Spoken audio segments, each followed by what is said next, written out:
है कि घटना थमने का नाम नहीं ले रही है। ताजा मामला बरी माता रोड का है, जहां एक पिता ने गुस्से में अपनी ही बेटी की हत्या कर दी। आरोपी पिता ने कुकर से सिर पर वार कर बेटी को मौत के घाट उतार दिया, जिससे पूरे इलाके में सनसनी फैल गई। सूरत में पिता ने अपनी ही बेटी को मौत के घाट उतार दिया। बताया जा रहा है कि पिछले 3 महीने से बेटी घर के काम में सहयोग नहीं कर रही थी। इसके कारण परिवार में अक्सर झगड़े होते थे। इन झगड़ों से परेशान होकर पिता ने गुस्से में आकर अपनी बेटी की हत्या कर दी। चौक बाजार इलाके के कोजवे के पास एक परिवार रहता है, जिसमें माता पिता के अलावा 2 बेटियां और 2 बेटे हैं। परिवार की 18 वर्षीय दूसरी बेटी पिछले कुछ समय से घर के कामकाज में हाथ नहीं बटा रही थी। इसी कारण परिवार में बार बार विवाद हो रहे थे।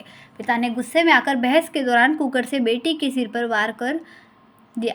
इस हमले में बेटी को सिर में गंभीर चोटें आई और उसे तुरंत सिमर अस्पताल ले जाया गया, जहां इलाज के दौरान उसकी मौत हो गई।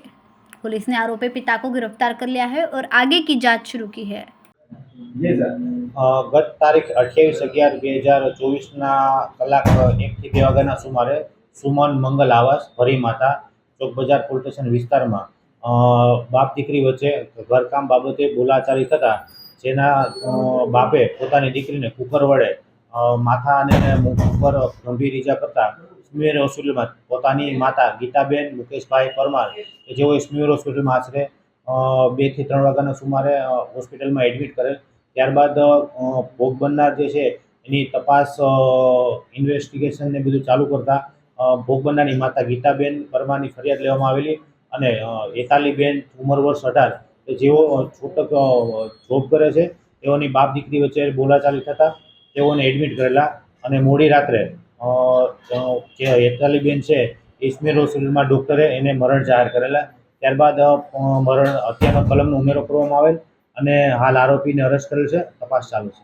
સર, આરોપી શું કરે છે અને કેટલા દિવસથી પુત્રી સાથે એનું અનુબંધ છે? આરોપી જે છે એ ભાડાની રિક્ષા કરી અને રિક્ષા ડ્રાઇવિંગનું કામ કરે છે।